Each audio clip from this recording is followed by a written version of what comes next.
3. Hello everybody, my name is Carlene Rhymes and I'm here with Mobile Rehab, and today we are reviewing how to pick the appropriate equipment for you and what equipment is the best for everyone. So we are going to go through 3 different pieces of equipment that we refer people to very frequently today. The first is going to be what we lovingly refer to as Old Faithful. This is a traditional 2-wheeled walker. Honestly, I refer this to people more often than almost any of our walkers.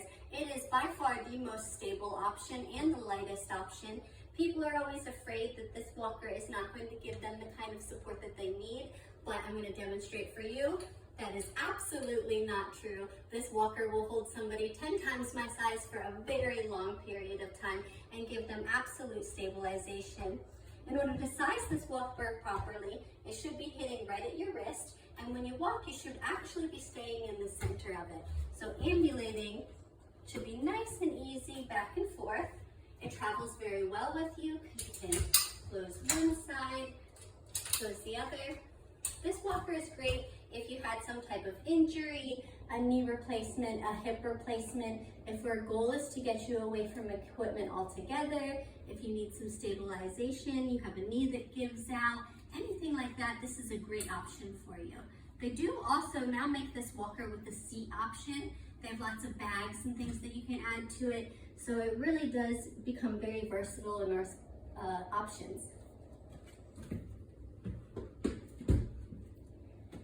The walker that people probably order themselves would be this walker. Some people might stand here and tell you that this is a great invention. I'm going to tell you that I pretty much never suggest this to people. It is an awesome option for somebody who has low endurance and might need to take a break every once in a while and sit, somebody who feels unsteady but might not actually be unsteady, or somebody who needs help carrying stuff around home. That's pretty much the only circumstance where this is actually coming in. That walker, if you were going to put all of your weight into it, it would actually stop you from falling. This walker, if you're going to put all your weight into it, it's going to slow your fall, but you're still going to hit the ground. So this is not my favorite option for a lot of reasons. It can be a little more dangerous, and it has the tendency to encourage people to walk very hunched forward. We see a lot of people walking around like this or looking at their feet. That's something that we never want. We want to encourage proper ergonomics, and with this walker, there's not a whole lot of ways to do that. However, it's great for carrying things. It's great if you need to take a break and have a seat every once in a while and you're working on building up your endurance. It does fold up very easily. This one, there we go. So it can fit in a trunk. It doesn't weigh a whole lot. So it is a good option for some people, not everyone. And anybody who gets one of these, I'm going to strongly advocate, really should get trained on it by a professional.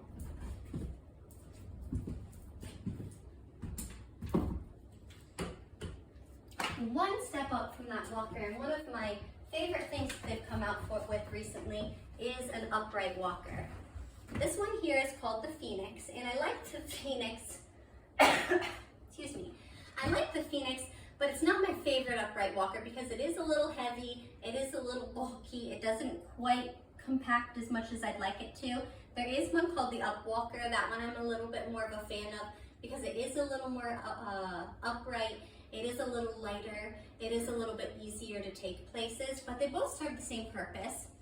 This one has these hooks to help keep it closed when you're transporting it. It opens up here, you put a nice little bit of weight here, and it snaps into place. So the goal of this was that you would be about this height, it would hit just where your arms bend, and you'd be able to put weight through it. Notice with this walker, it's actually activating your scapulas, it's encouraging proper positioning, you're putting weight through it, it'll stabilize you, it will hold your weight, just like the other one will if you go to fall, and you can walk around with proper ergonomics. It also easily locks, it gives you something to carry things, and it gives you an awesome seat option. It gives you these nice little bars for people that are challenged to get up because some of the options don't have these bars, and trying to pull yourself up from here is challenging. encourages a better ergonomics to stand. We utilize this walker more often than the traditional rollator for multiple reasons. One, it's going to keep you upright. Two, it's going to give you more balance. And three, it's going to give you more security. It is more challenging to take places. It does turn a little bit less than some of the other options do, but long term, it keeps you from really developing that forward hunch. When you see people walk in the community with the other rollator, they're often about 4 feet behind, and this is sometimes a better option to encourage people to not utilize that.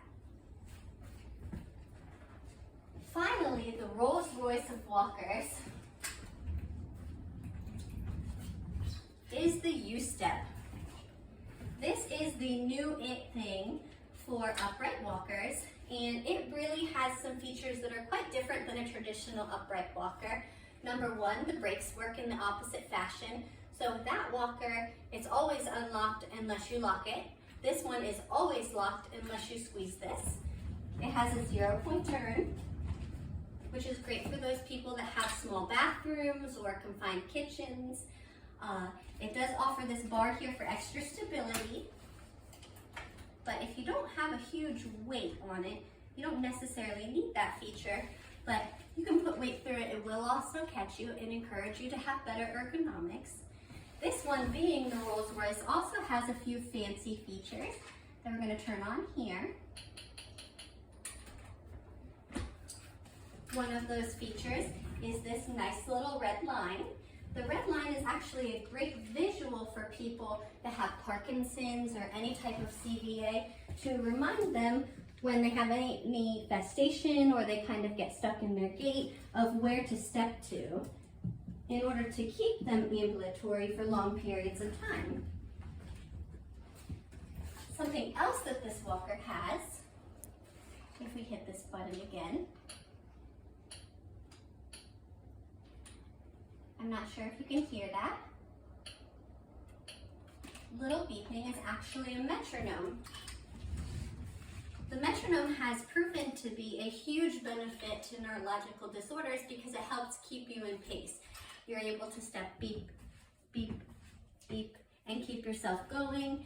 Somebody who's impulsive, the metronome will naturally slow them down, and it's really a very nice tool. It does have the seat, but it does have some downfalls.